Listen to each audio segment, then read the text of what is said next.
Paano kung sabihin ko sa inyo na ang pinakamahalagang laban para sa ani ng susunod na taon ay hindi nagsisimula sa tagsibol, kundi ngayon mismo sa ilalim ng malamlam na kalangitan ng taglagas. Marami ang nag-iisip na sa pag-ani ng huling mansanas, tapos na ang panahon ng paghahalaman. Pero ang mga pagkakamaling nagawa sa mga huling linggo ng mainit na panahon ang siyang maaaring pumigil sa kalahati ng inyong mga bulaklak at gulay sa susunod na taniman. Ngayon, inihahandog namin sa inyo ang kumpletong checklist, 12 pinakamahalagang gawain sa hardin bago bumagsak ang unang nyebe. Tatalakayin natin ang bawat punto at ipinapangako ko may matututunan kayong kahit isang sikreto na magliligtas sa inyong mga halaman o kaya'y sa inyong bulsa.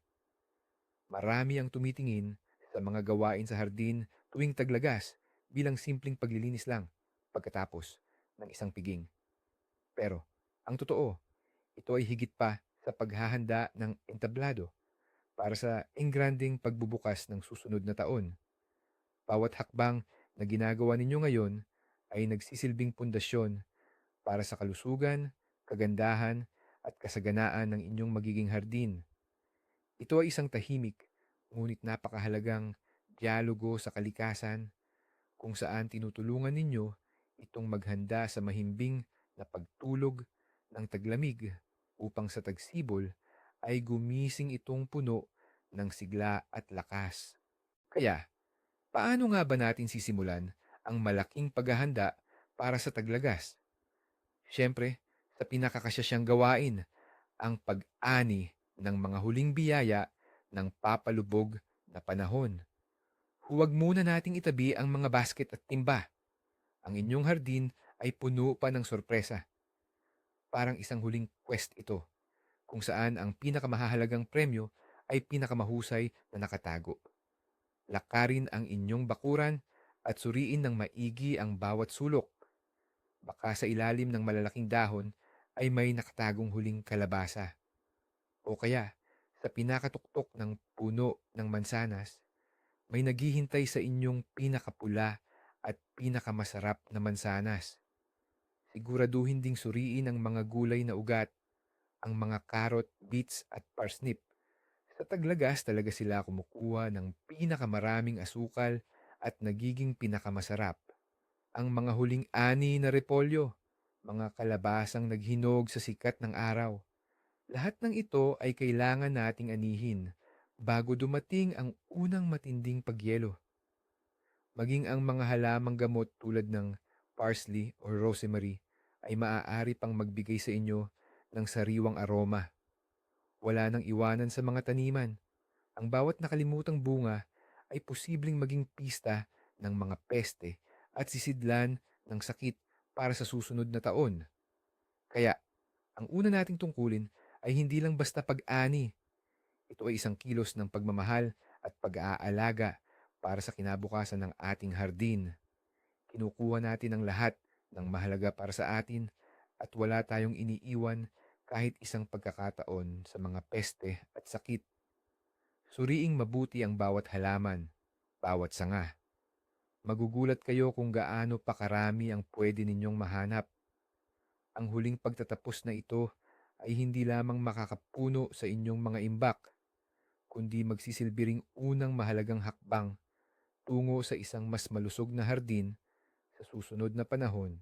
Por alguna razón, a los roedores les disgusta mucho roerlas. Envolver el tronco con varias capas crea una protección elástica, transpirable y completamente incomestible para las plagas. Así que no se apresuren a tirarlas.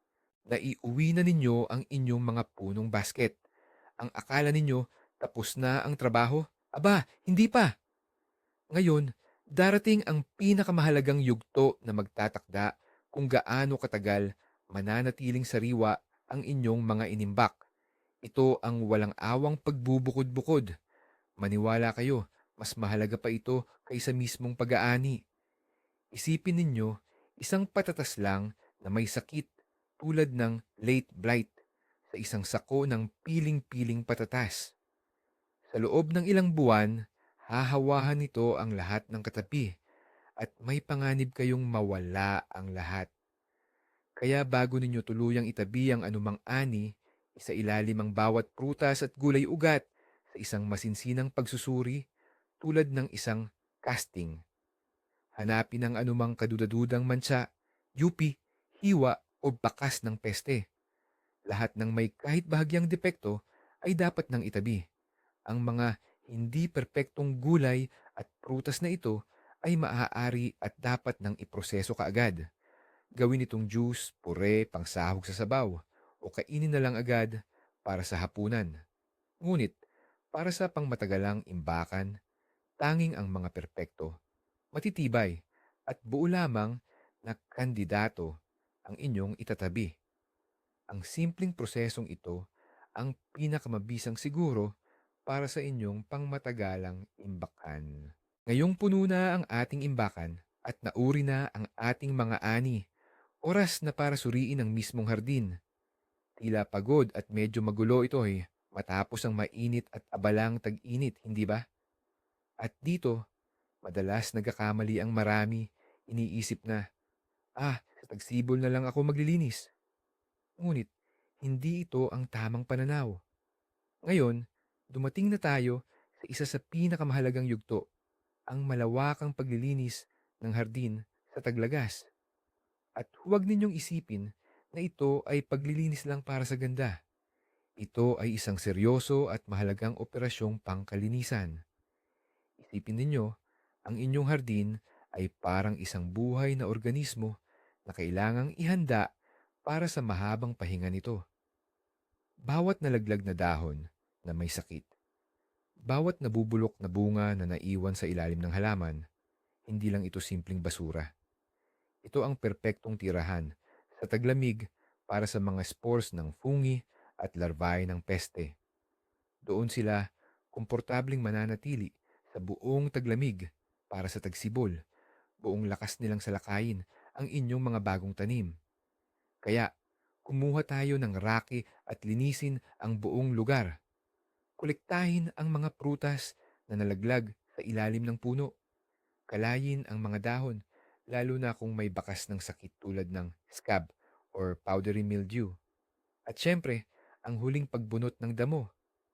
Ngayon, sa taglagas, humina na ang mga ugat ng mga damong ligaw na tumatagal at mas madali na silang tanggalin ng tuluyan. Ang paglilinis na ito ay hindi lamang gawain, kundi isang estratehikong pag-atake laban sa mga problema sa hinaharap. Recuerde, primero, una barrera densa, luego, un manto protector suelto. At narito na tayo sa pinakamahalagang bahagi ng ating paglilinis, ang mga bagay na pinuputol ng marami at basta na lang iniiwan sa kanilang hardin.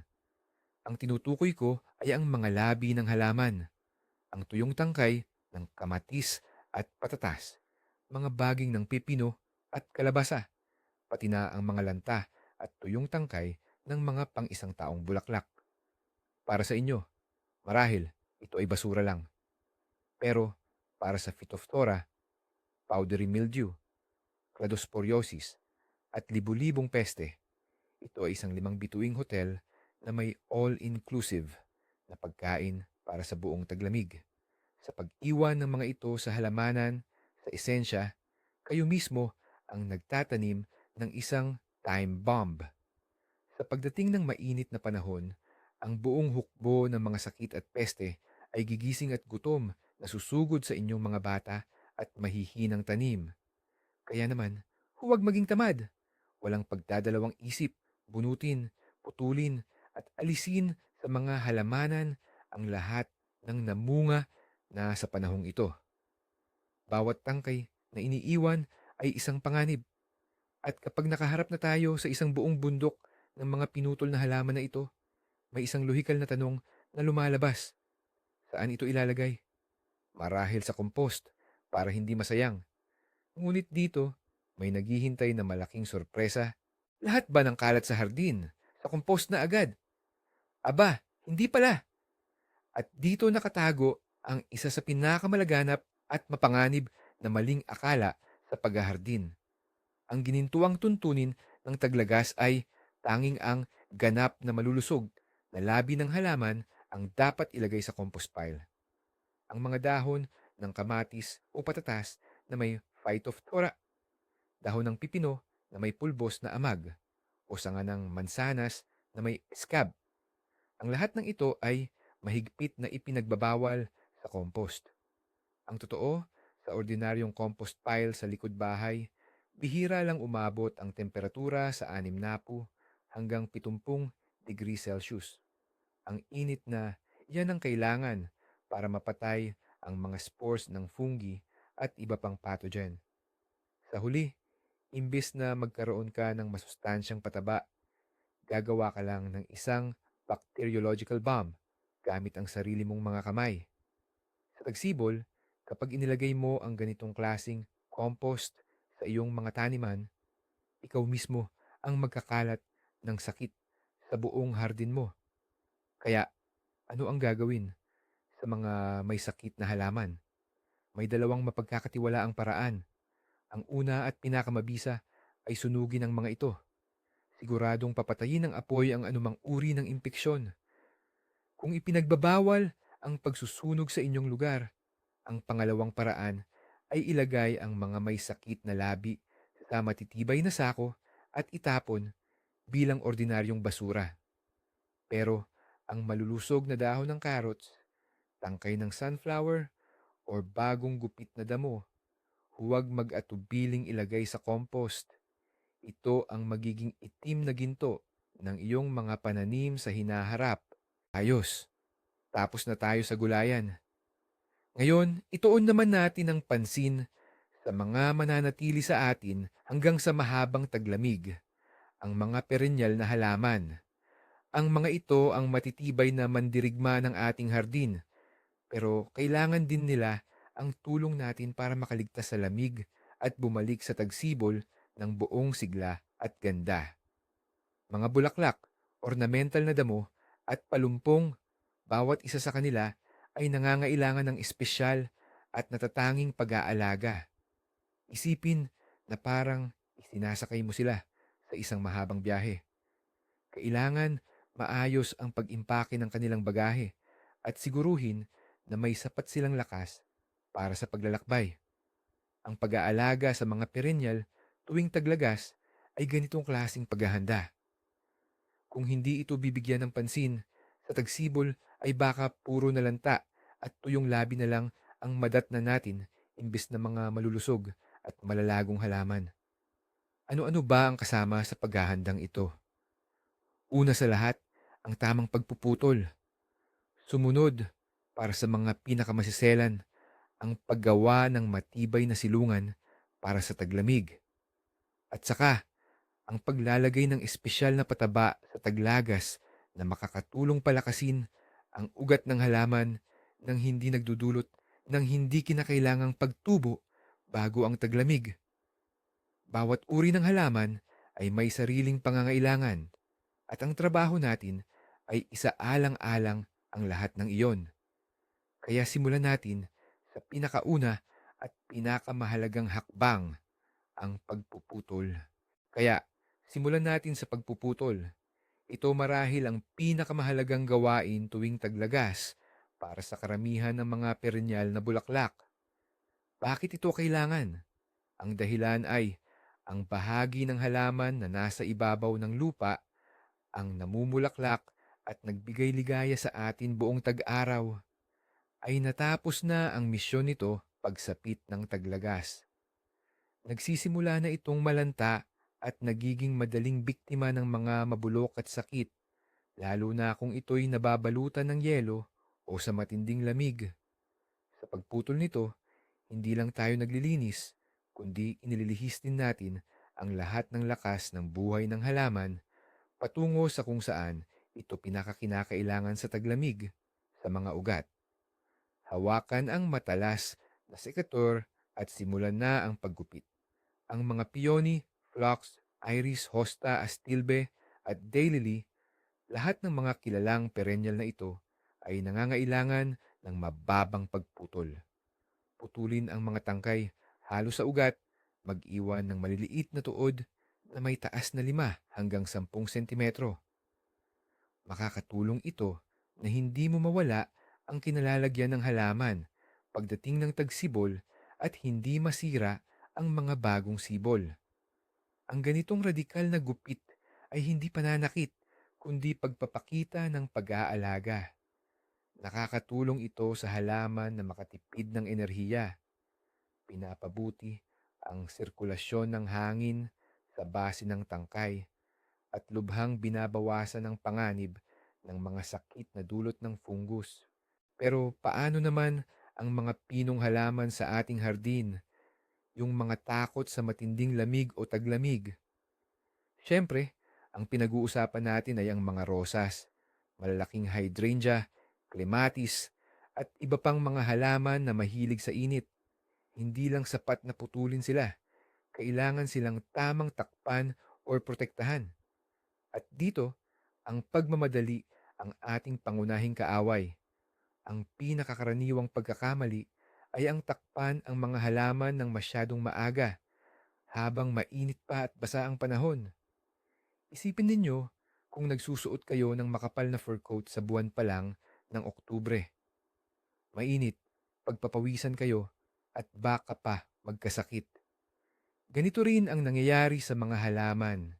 Kapag natakpan ng masyadong maaga, nagsisimula silang mapanis o mabulok dahil sa sobrang init at moisture, nabubulok ang balat at lumalaganap ang mga sakit na dulot ng fungi.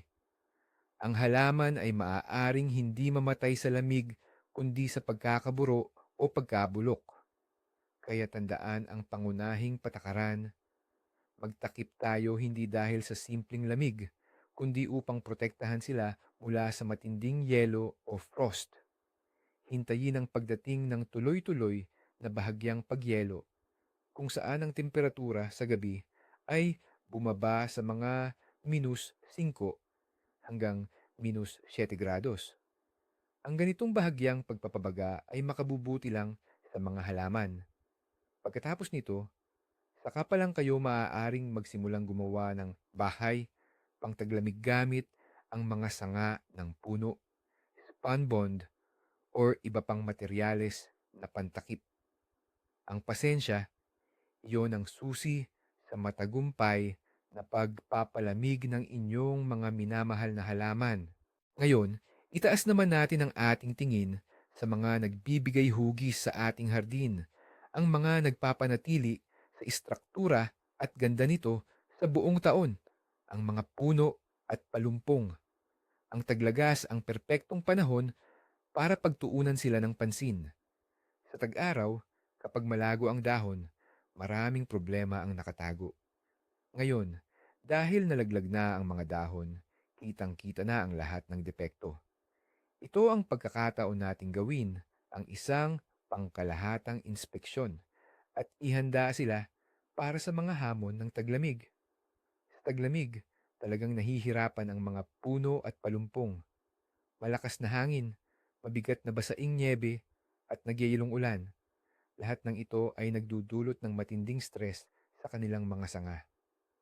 Kung may mahina, may sakit, o nabaling sanga ang isang puno, maaaring hindi ito makayanan at mabali na magdulot ng malaking pinsala sa puno mismo. Kaya, ang pangangalaga sa mga puno sa taglagas ay hindi lamang kapritso, kundi isang pangangailangan. Kasama rito ang ilang mahalagang proseso, ang sanitary pruning o pagtanggal ng patay o may sakit na sanga, paglilinis ng katawan ng puno, at syempre, ang tanyag na pagpipintura ng puti sa puno, whitewashing. Ang bawat hakbang na ito ay naglalayong tulungan ang ating malalaking kaibigan na malampasan ang taglamig ng malusog at matibay at salubungin ang tagsibol na handa para sa panibagong paglago at pamumunga. Suriin natin ang bawat yugto ng isa-isa. Magsimula tayo sa pagpuputol ng mga patay at may sakit na sanga. Para itong pagpapacheck up sa dentista para sa halaman, inaalis natin ang lahat ng may sakit para hindi kumalat sa malusog na bahagi. Gumamit ng matalim na lagari at gunting pamputol. secateurs, at suriin ng mabuti ang bawat puno at bawat halaman. Ang ating layunin ay tanggalin ang lahat ng sangang mahina, unti-unting namamatay, o posibleng maging banta sa kalusugan ng halaman. Ano ba ang ating hinahanap? Una, ang mga tuyo at putol na sanga. Wala na itong silbi at madaling masira, lalo na kapag malakas ang hangin o ulan, na maaaring makapinsala sa malusog na bahagi ng puno. Pangalawa, ang mga sangang may malinaw na palatandaan ng sakit, tulad ng mga bukol, mansa, o abnormal na pagkapal. Ang mga ito ay pinagmumula ng sakit at impeksyon. Pangatlo, ang mga sangang lumalabas o tumutubo papasok sa gitna ng halaman na nagiging sanhi ng pagkapal at pagsisiksikan ng mga sanga at nagkukuskusan sa isa't isa. Ang ganitong pagbangga o pagkuskos ay lumilikha ng mga sugat sa balat ng puno na nagiging bukas na pintuan para sa iba't ibang uri ng sakit at peste. Putulin ang mga sangang ito ng pakolar o pa-flush, ibig sabihin sa mismong base ng sanga, at huwag mag-iwan ng tuod. Lahat ng malalaking putol, lalo na kung may lapad na higit sa 2 sentimetro, ay siguraduhing lagyan ng three wound sealant or garden paste or kahit na latex paint kung wala para maprotektahan. Mapoprotektahan nito ang sugat mula sa pagpasok ng tubig at mga mikrobyo o sakit.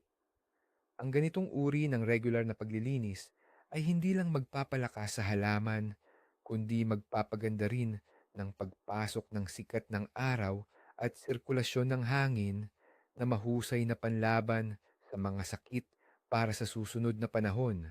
Heto pa ang isang mahalagang bagay na madalas nating akalain na palamuti lang. Ito ang pagpipintura ng puti sa mga puno.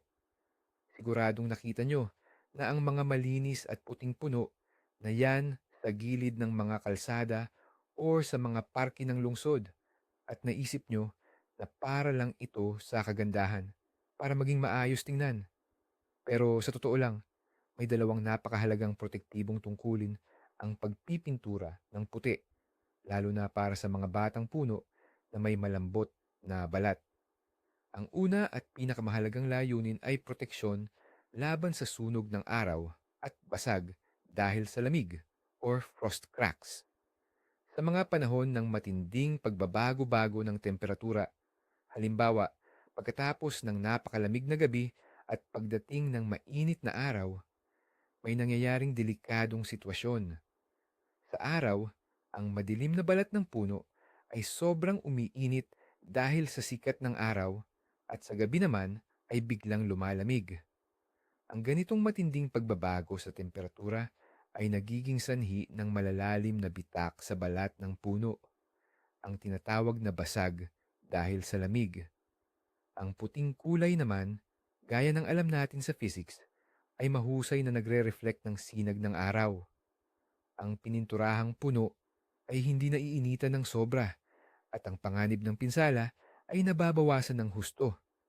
Ang pangalawang tungkulin ay proteksyon laban sa mga peste.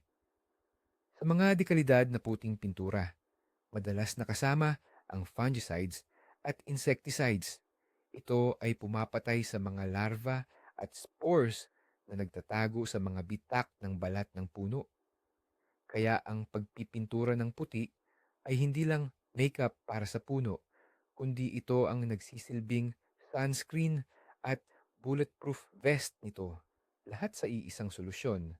Huwag nating kalimutan ang berdeng damuhan sa ating paanan. Ang damuhan, tulad ng iba pang halaman sa hardin, ay aktibo ring naghahanda para sa taglamig, at kailangan nito ang ating tulong. Marami ang nag-iisip na sa taglagas, maaari ng pabayaan ang damuhan, ngunit hindi ito totoo. Ang tamang pag-aalaga sa taglagas ay susi upang sa pagdating ng tagsibol, makikita mo ang isang luntiyang-luntiyang damuhan at hindi ang mga panot at naninilaw na damo. Ano nga ba ang kailangan nating gawin? Una, ang huling paggupit. Gawin ito humigit kumulang 2 o 3 linggo bago ang inaasahang pagyelo upang magkaroon ng sapat na panahon ang damo na lumago at lumakas. Napakahalaga na piliin ang tamang taas ng paggupit. Huwag masyadong iklian ang paggupit. Ang pinakamainam na taas para sa huling paggupit ay humigit kumulang 5 o 7 sentimetro. Ang masyadong maikling damo ay hihina at maaaring mamamatay sa ginaw, habang ang masyadong mahaba naman ay babagsak sa ilalim ng nyebe at magiging pugad ng mga sakit na dulot ng fungi tulad ng snow mold. At syempre, pagkatapos ng paggupit, kailangan nating suklayin ng maigi ang damuhan gamit ang rake.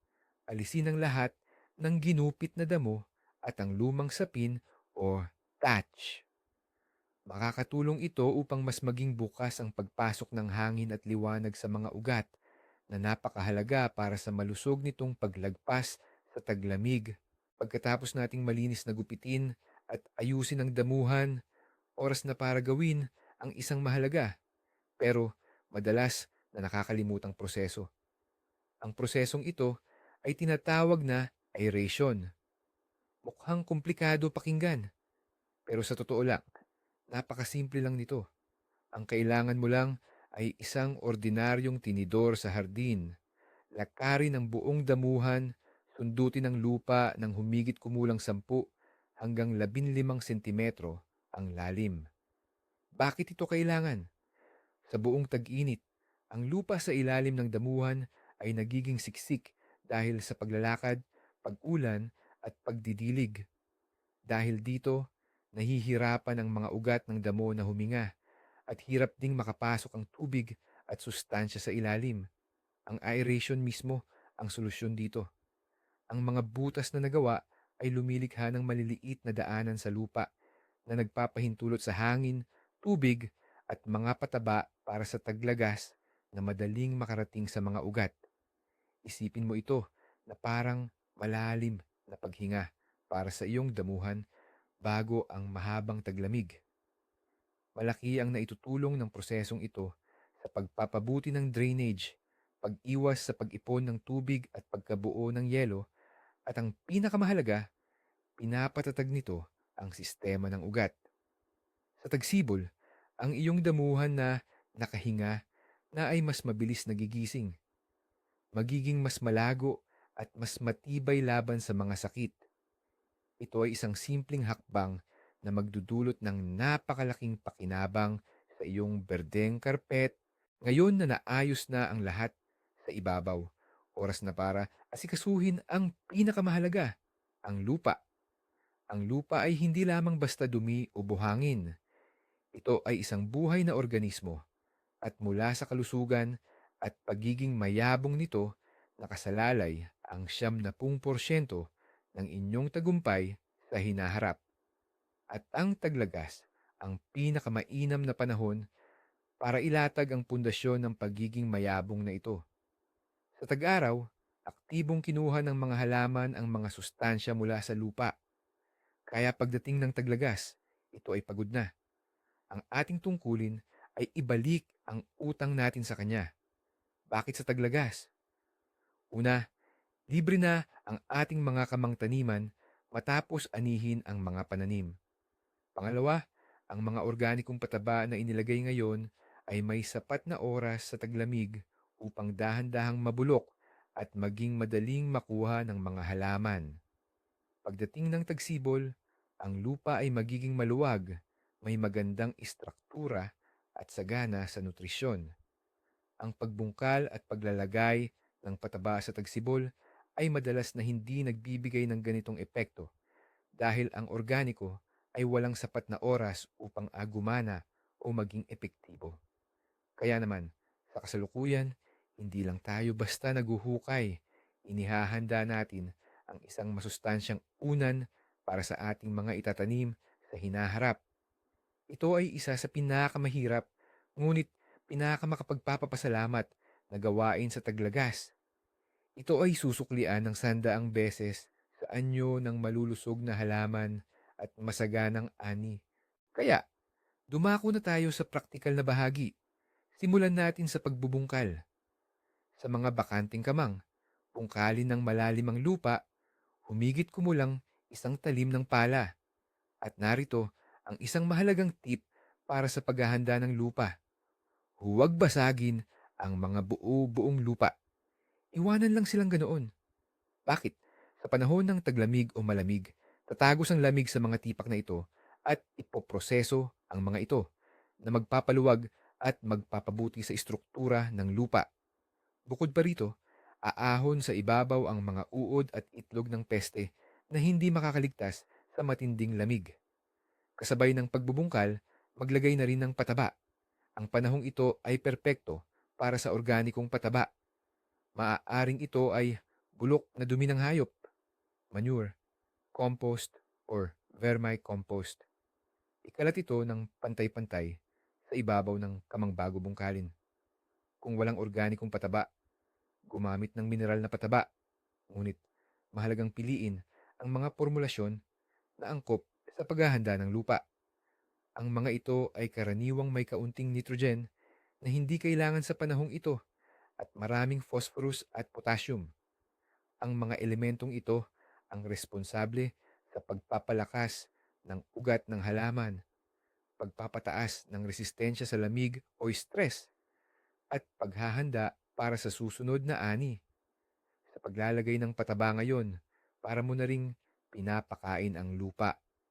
Para pagdating ng susunod na panahon ng paglago, handa na itong magbigay ng sapat na nutrisyon sa iyong mga halaman.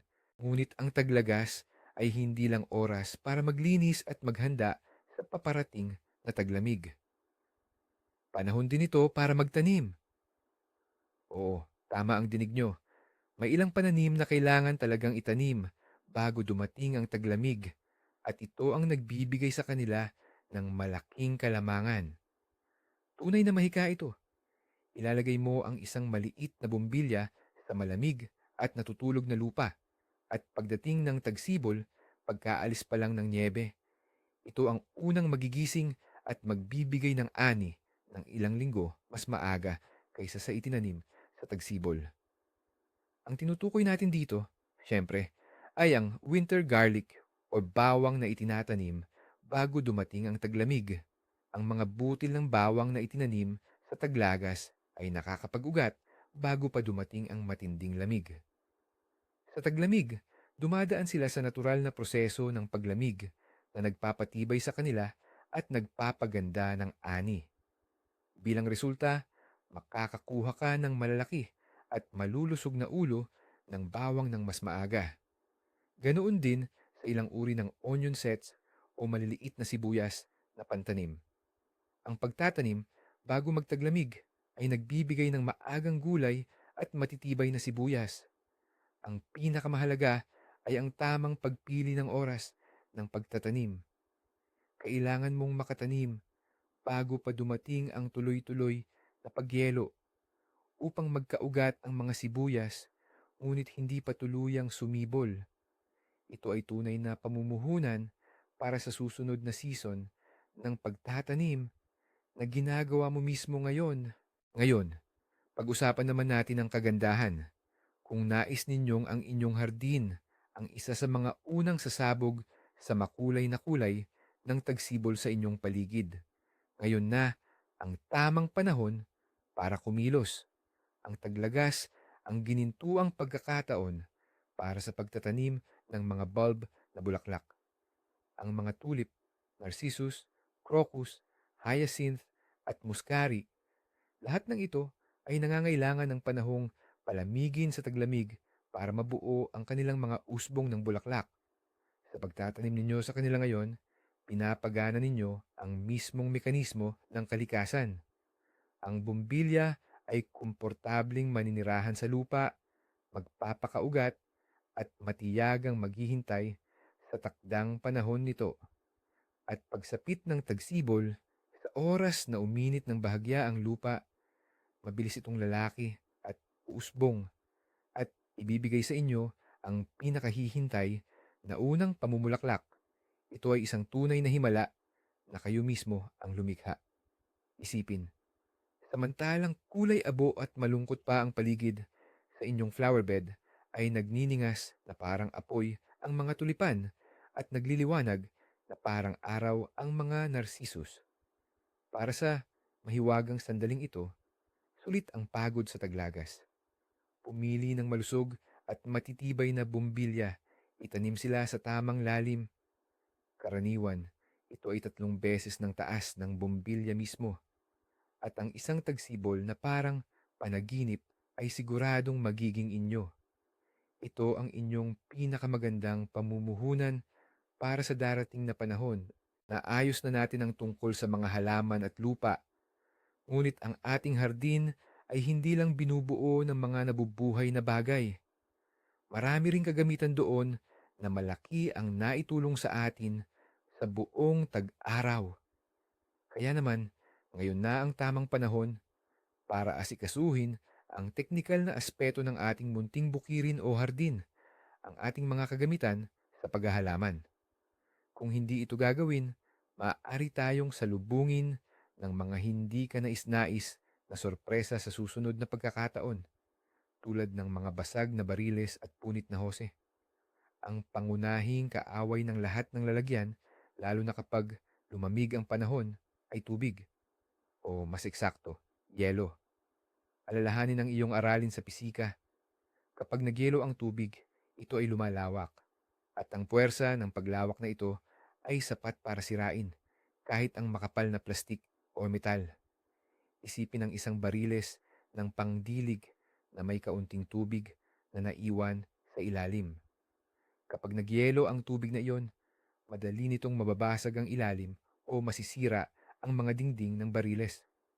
Mangyayari rin ang parehong problema sa hose, pandilig, o sistema ng patubig na drip. Kaya naman, isa sa pinakamahalagang patakaran sa paghahanda bago lumamig ang panahon ay ang siguraduhin na walang anumang naiwang tubig sa lahat ng lalagyan. Ang simpleng hakbang na ito, bagamat kritikal, ang kahalagahan ay makakatipid sa iyo ng malaking halaga at abala sa mga susunod na buwan. Ngayon, tara't suriin natin ang bawat lugar kung saan maaaring may naiwang tubig. Simulan natin sa mga pinaka-obvious, ang mga bariles, timba, regadera, at iba pang lalagyanan ng tubig. Ganap na alisan ng laman ang mga ito at ibaliktad para walang anumang dumi o tubig na mamuo sa loob. Kung hindi naman kayang ibaliktad, takpan na lang ng maigi ang bukana. Susunod naman ang mga hose. Tanggalin ang mga ito sa gripo. Iangat ang isang dulo at hayaang umagos ang lahat ng tubig. Pagkatapos, maingat na ikurbada ang hose at itago sa bodega o garahe kung saan hindi ito direktang masisikatan ng araw. Huwag iwanan ng mga hose na nakalambitin o nakalatag sa lupa. Ang tubig na nagyelo sa mga liko nito ay tiyak na magdudulot ng bitak. Bigyan ng espesyal na atensyon ang sistema ng automatikong pagdidilig. Kailangan itong ihipan ng compressed air gamit ang isang kompresor para maalis ang lahat ng tubig sa mga tubo at nozzle. Kung hindi ito gagawin, maaaring tuluyang masira ang mamahaling kagamitan. Huwag ding kalimutang paagusin ang tubig mula sa mga bomba at filter.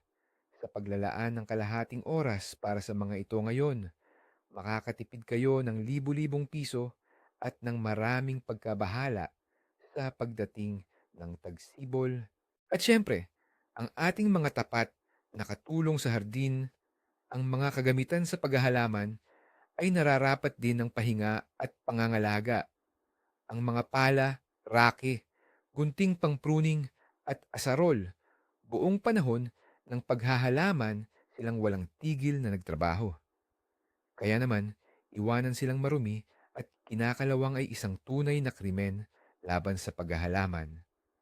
Ang tamang pangangalaga ay hindi lamang magpapahaba ng kanilang buhay ng maraming taon, kundi gagawin din nun itong mas kaaya-aya ang paggamit sa kanila sa susunod na pagkakataon. Una sa lahat, linisin ang mga ito. Kumuha ng sipilyo na bakal at masusing tanggalin sa mga bahaging ginagamit ang lahat ng nakadikit na lupa, putik at mga labi ng halaman. Pagkatapos, hugasan ang mga kagamitan ng tubig at punasan ng tuyo gamit ang basahan. Huwag iwanang nakabuyangyang para matuyo sa hangin. Kung hindi ay maaaring kalawangin ang mga ito. Ang susunod na hakbang ay pagpapatalas. Ang matalas na kagamitan ay kalahati na ng tagumpay. Ngayon ang mainam na panahon upang walang pagmamadaling patalasin ang mga talim ng gunting pang-pruning, pangputol ng sanga at pala. At sa huli, ang pinakahuli at pinakamahalagang yugto, ang paglalangis. Kumuha ng anumang langis ng makina o espesyal na langis para sa mga kagamitan at ipahid ng manipis sa lahat ng bahaging metal. Ito ay lilikha ng proteksyon na patong na hindi magbibigay ng kahit kaunting pagkakataon sa kalawang. Ang mga hawakang kahoy ay maaari ding pahiran ng langis ng lino upang hindi sila matuyo at mabasag. Ang inyong mga kagamitan ay magpapasalamat sa inyo sa susunod na panahon ng paghahalaman dahil makikita ninyo silang kumikinang na parang bago.